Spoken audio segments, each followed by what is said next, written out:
Merhaba çocuklar. Bugün Lego Creator arabasını göstereceğim. Araba serisini. Lego Creator'ın yarış arabalarından biri beyaz Ferrari'ye benzeyen araba. Evet.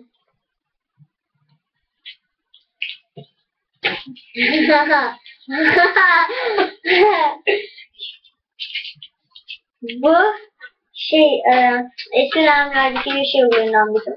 Ama o kadar hızlı basıyor ki. Böyle.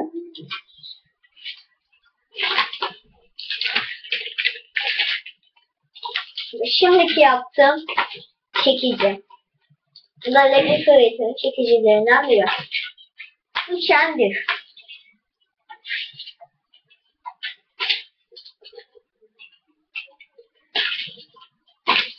İşte o araba.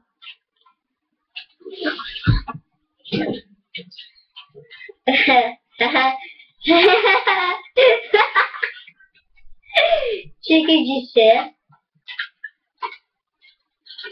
Lastikleri yapmakta çok zorlandık.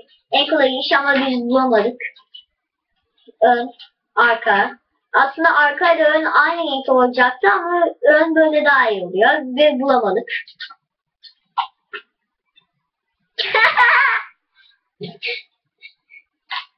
Şimdi burası alarm, dikiz aynalar, direksiyon falan. Şurada. Çok hızlıdır. Hayır gösterme. Daha bitmedi ama bitecek. Az kaldı.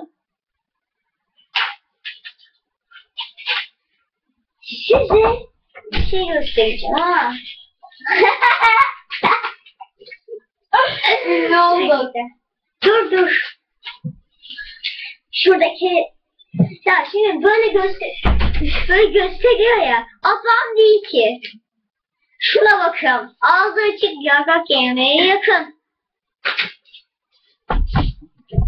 Allah Allah.